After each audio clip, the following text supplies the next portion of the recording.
Hello, and thank you for joining us for the Product Development Competition. My name is Marissa Stubbs, and I am the current chair of the Product Development Committee. I'd like to thank the rest of the committee for their help organizing the 2022 competition, as well as a thank you to the judges. This year's theme was Functional Fibers for Health, using innovative fiber sources to develop a new bakery item with a minimum of 6 grams of fiber per serving. We welcome you to stop by Marketplace and visit each team. We will also host an award ceremony on Thursday, March 3rd at 2 p.m. where scholarships will be presented to each of the teams. If you haven't checked out the other teams' videos, be sure to do that as well. Lastly, we are searching for additional volunteers, judges for the competition, or company sponsors to support the travel and scholarships for these students. Please find myself or Kent Van Amberg if you or your company would be interested in supporting the product development competition. Now, I'd like to welcome the University of Florida to present their product, Hello Cakes. Greetings ASB. This is Team Hello Cakes from University of Florida, Gainesville. I'm Devanshu Mehta, leading the team from University of Florida, and here are my colleagues without whom this wouldn't have been possible. I'm Taylor, and I'm the team researcher. My name is Sharon Passaretti, and I'm the research chef for Team Hello Cakes. Hi, my name is Skylar Moreno, and I'm the team designer. And now presenting to you our winning product, Hello Cakes. The vision of Hello Cakes began with the idea of creating a product that would provide a better-for-you snack cake using novel ingredients, shapes, and flavors. The mini bundt cake shape was inspired by the Kugelhof pan, providing a distinct shape and the opportunity to showcase the horchata cream center. Horchata has a smooth, creamy cinnamon flavor with just a hint of rum. This flavor profile pairs with the vanilla and rum accents in the cake and icing for a delicious yet unique Hello Cake that could easily be enjoyed with your favorite beverage. 3 functional fibers were selected and incorporated into all the sub-recipes for the Hello Cake based on novelty and the associated health benefits, which Taylor will discuss soon. Each component of the Hello Cake was optimized based on the applications of the fibers, especially for the filling where the citrus fiber led to fat reduction, increased moisture retention, and maintained the product quality. Recipes with supplemented fiber can easily be used for other products that are currently in operations, offering a potential to increase nutrient density and expand current product lines. So we would like to introduce you to our Hello Cakes, our high fiber, low sodium, vanilla and rum flavored mini bundt cake whose hollow is filled with horchata flavored cream with a lattice of fiber infused rum flavored icing.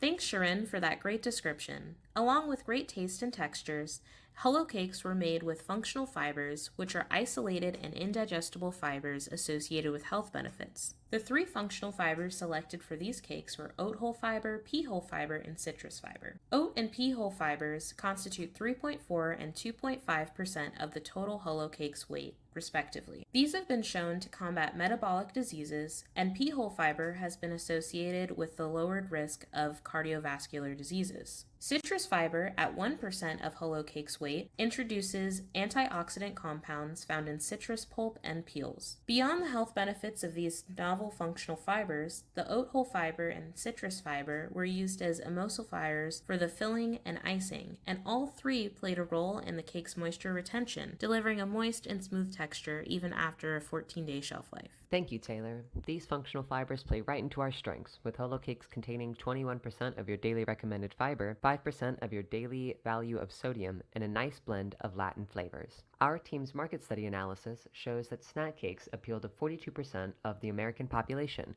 making Hello Cakes appeal to 138 million Americans. With 80% of the population of Americans perceiving fiber as healthy, we aim to appeal to this driving force within the consumer market. Furthermore, 55% of Americans consider fiber when purchasing foods, making Hello Cakes an optimal product in today's market. With these preferences in mind, our team determined that the target market includes the age range of 18 to 81, allowing Hello Cakes to attract everyone. With 55% of Americans considering high fiber when purchasing an item, our team has calculated that the potential USA Hello Cakes market will be 56.4 million consumers. With our intended launch location being the state of Florida, Hello Cakes' potential consumer base is projected to be 8.5 million people. To further expand this consumer base, Hello Cakes would continue towards the trendy, health-conscious consumer by creating different flavor line extensions, reducing the total calorie content, and fortifying our cakes with vitamins and minerals necessary to the diet. Thank you, Skylar. Now that we know what the target market is, let's talk about how the Hello Cakes were successfully produced in a small kitchen setting. The cake batter was produced using the creaming method with standard baking ingredients such as butter, sugar, eggs, milk, flour, leavening, and flavoring. The batter was scaled into 35-gram portions and baked until the internal temperature was 100 degrees Celsius for 4 minutes to ensure a microbial kill step and achieve the water activity of 0.85 for a minimum shelf life of 14 days. For the Holland cream, sugar and water were boiled and cooled to room temperature. Citrus fiber, flavoring, and fats were added and whipped to make a slurry. Then powdered sugar and oat hull fiber were combined before being added to the slurry, and the mixture was whipped until a light, fluffy filling was achieved. The icing was simply powdered sugar and fiber sifted together. Hot water was added and mixed until homogeneous. Cultured dextrose and rosemary extract were added to all three components to prevent the growth of spoilage microorganisms. The cakes were removed from the pans, the filling was piped into the center of the cake, and the icing was piped in a lattice pattern across the top. Two more critical control points were identified at this point. The first was the packaging label to ensure allergen information was correct. The second is the metal detection of the final product to ensure there is no detectable metal debris from the processing line. While the method presented is based on a small-scale operation, it can easily be transitioned to an industrial-scale model. The organoleptic attributes of the Hello Cakes produced as mentioned by Shireen were assessed by 14 panelists. The overall liking based on texture, flavor, and appearance was rated high by the panelists. The sweetness and the flavor profiles were very close to just about right on a just about right scale. A score of 3.9 out of 5 for purchase intent clearly showed that the panelists would likely buy this product when available in stores. These scores showed a high acceptability and liking of the Hello Cakes by the consumers. Thanks, Dev, for that update on the sensory analysis. Now that we know that panelists really liked our product, let's talk about how Hello Cakes could make a profit. Based on the cost of materials, co-packers, distributors, and retailers, the cost of one Hello Cakes package will be 75 cents.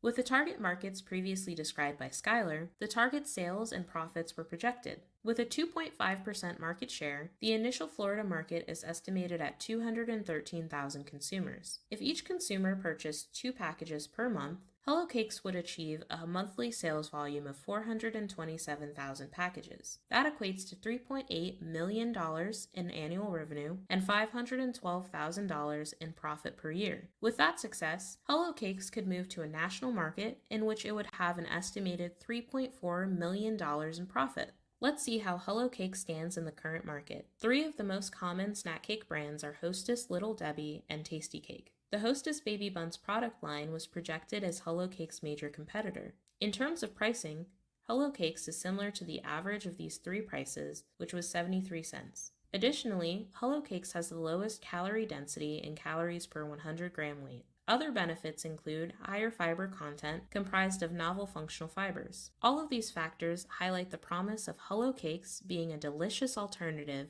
in this well-established snack cake category.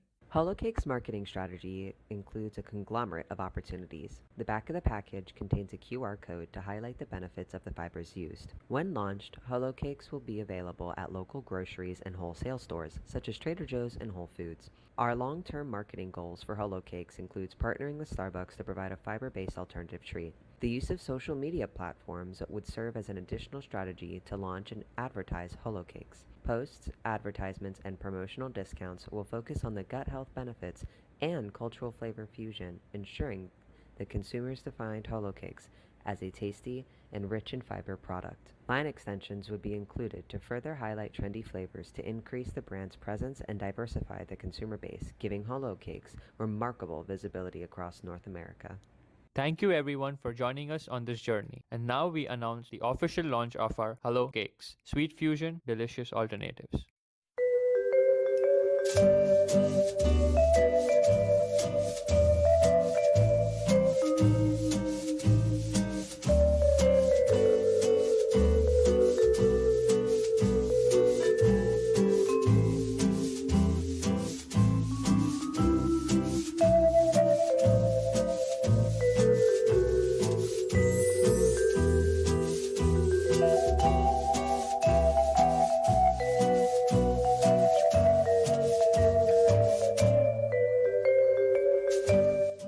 presentation, you mentioned the preservatives that you chose, which were the cultured dextrose and rosemary extract. Why were those a good fit for your product? Do you evaluate any others? I can take that question. So the first thing what we had to look at was the water activity, and if you saw, water activity was around 0.83. So our biggest concern was mold growth in there, so we had to look at anti-mold or antifungal agents. And looking at how people are perceiving preservative these days, we want to go to something which was more natural. And I looked at a lot of other variabilities, and rosemary extract is one of the most common natural preservative which is used currently. And the recent trend was using cultured dextrose. Like companies like Impossible Foods, they have been using cultured dextrose as an antimicrobial agent in their product as well. So when I reached out to certain companies like Kelsec, they introduced me to some of these.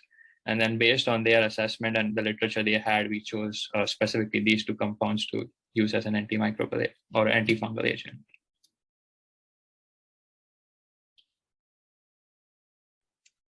Great. That was actually my first question too. So we are right on the same page here.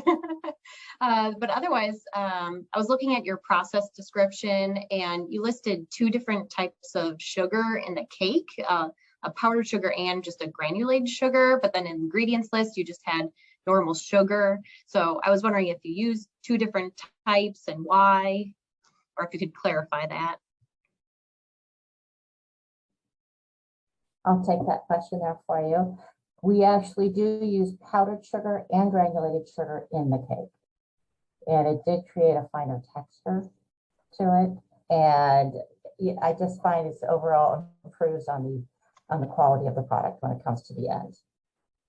But yes, there was powdered sugar and granulated sugar in the cake, and then just powdered sugar into the filling and the ice. Cool. Good, thanks.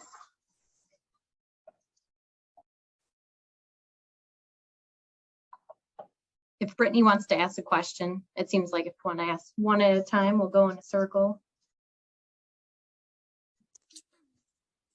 My question was going to be, what was the most challenging part within your formulation as you're working through it? What kind of challenges did you come up against, and how did you kind of work through them?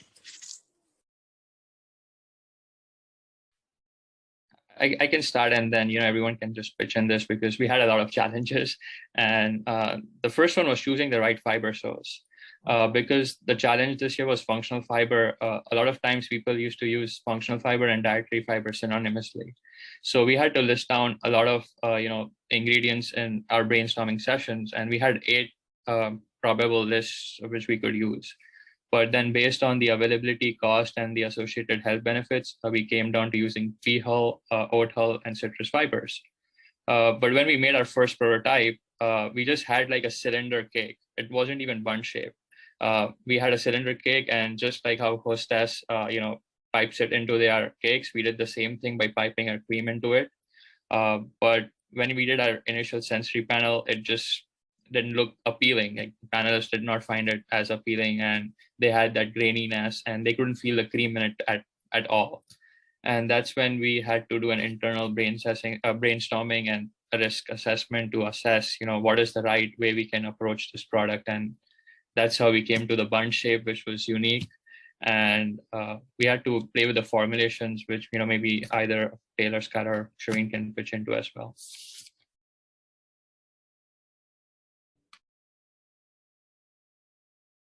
Okay, I can pick up in on to that. When we did our initial formulation, we had used strictly the pea fiber. And when I went to put it into the ESHA to generate the labels, I realized, okay, I really have to increase the amount of fiber. And I went to put that just into the cake would have been extremely challenging. So I decided to spread it across. So that's when I put the decision forth to put it into the cake, put it into the filling, put it into the icing, and just bring it across and create that really wonderful product. And then I looked at the pea hull fiber, and I went, this is really going to darken the color down if I use all of it. And I said, we also have the oat hull fiber. And I said, well, we can actually increase the functionality by incorporating more than one fiber. And that's when I went, well, let's do the oat hull and the pea hull fiber. And then for additional emulsification properties, I can use the citrus fiber as well. And I put in the formulations and I said, let's see if this works. And it came out really, really nice. It was like, oh, this is just like perfect. And then we put in for the filling. When we adjusted for the filling, we found that we could actually use the citrus fiber to reduce the amount of oil, which was perfect. And it actually reduced the kcal of our product. But the filling came out so nice, we decided to showcase it as well. And that's when the bundt cake idea kind of went into it. It just went, we can show this off, just like the cream horns and everything that, is commonly used for that. So it was truly exciting when we got the second prototype together. And just to quickly add on to what Sharon was talking about with the bundt cake shape, another challenge that we had was even when we had the bundt cake shape, we wanted to add the filling into the actual cake itself. And we were still having some cracking issues and things like that. And so we had to go back to another brainstorming session, and we decided to put the filling into the actual center of the bundt cake. And that was also a really great decision because we got to showcase our horchata filling right in the center, and that beautiful icing glaze on top too. Thank you. I really appreciate each of you chiming in. That's great. Thanks. All right, I have so many questions. I'm trying to decide which to go with next. So you mentioned that citrus and fiber improves the appearance. What is meant by that, and in what way? So with the citrus fiber and the oat hull fiber, they're actually really good emulsifiers. And that kind of held everything together, especially in our icing when we had the glaze.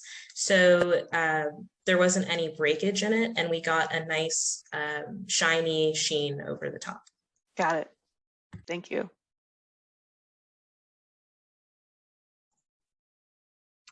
Okay, in your second table under threats, you mentioned limited consumer knowledge on fiber impact.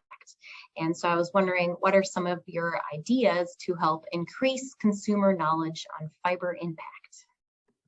Yeah, so I can take that question.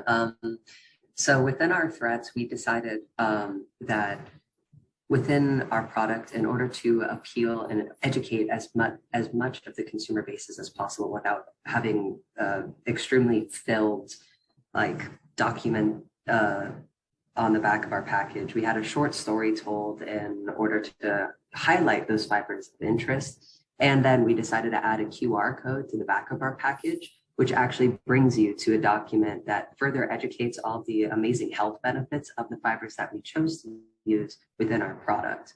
And so we're hoping that in order to use technology within our favor, we would be able to further educate the consumer on all of the amazing qualities and health benefits of our product.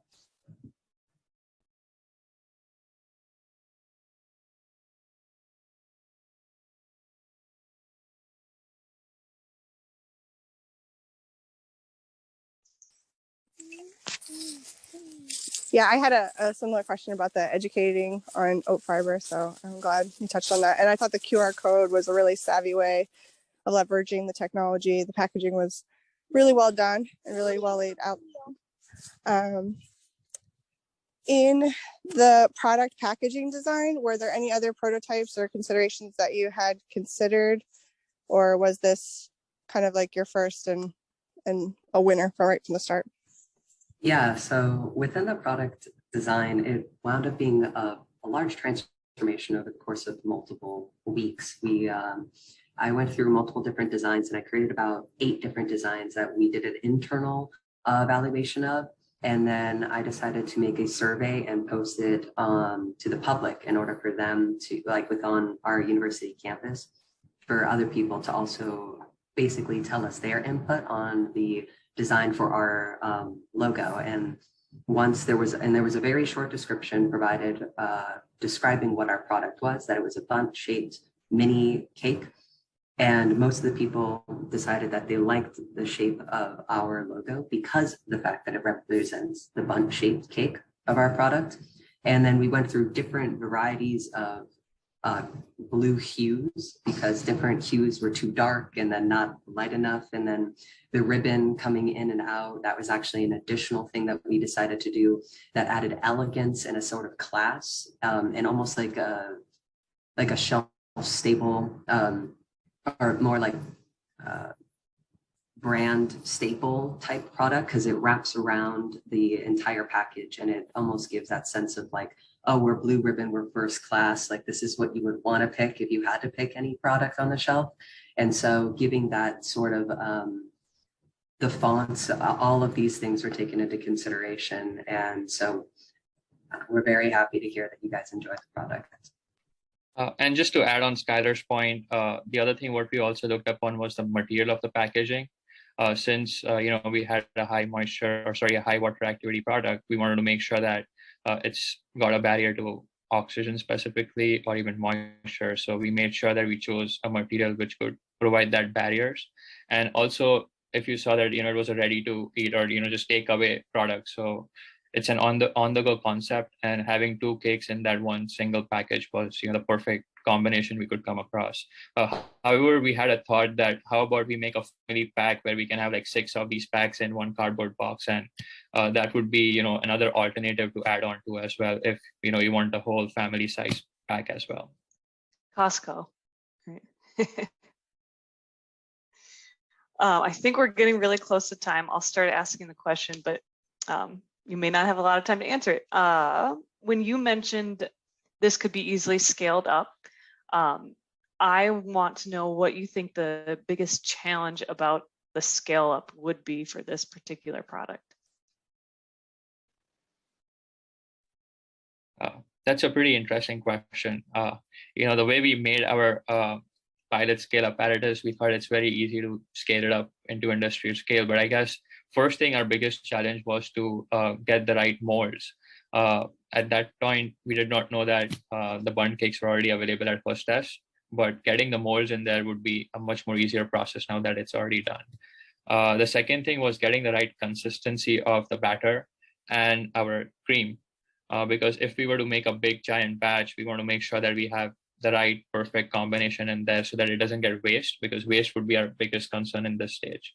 And then the second thing is how can we store these if there is any overdose or overload of these components present in there.